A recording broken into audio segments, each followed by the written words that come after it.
নারায়ণগঞ্জের রূপগঞ্জে জমি সংক্রান্ত বিরোধের জেরে মা ও ছেলেকে কুপিয়ে জখম করেছে প্রতিপক্ষের লোকজন। এই ঘটনায় উল্টো পাল্টা থানায় অভিযোগ করতে গেলে পুলিশ 5 জনকে গ্রেফতার করে। গতকাল সোমবার উপজেলার কাঞ্চর পৌরসভার কলাতলী এলাকায় এই ঘটনা ঘটে।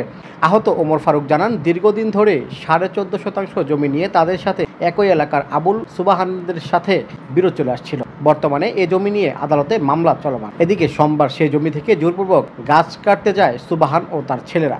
এ সময় ওমর ফারুক বাধা দিতে আসলে উভয়ের মধ্যে কথা কাটাকাটি হয়।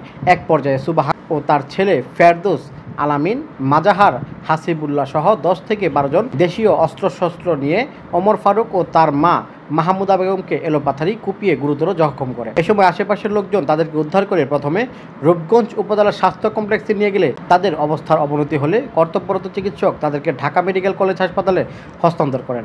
বর্তমানে তারা হাসপাতালে চিকিৎসাধীন অবস্থায় রয়েছে। এই ঘটনায় দুপুরে ওমর ফারুকের ভগ্নিপতি আবদুল্লাহ আল মামুন বাদী হয়ে 5 জন নামীয় আরও অজ্ঞাতনামা 12 জনকে আসামি করে রূপগঞ্জ থানায় একটি লিখিত অভিযোগ দায়ের করেন।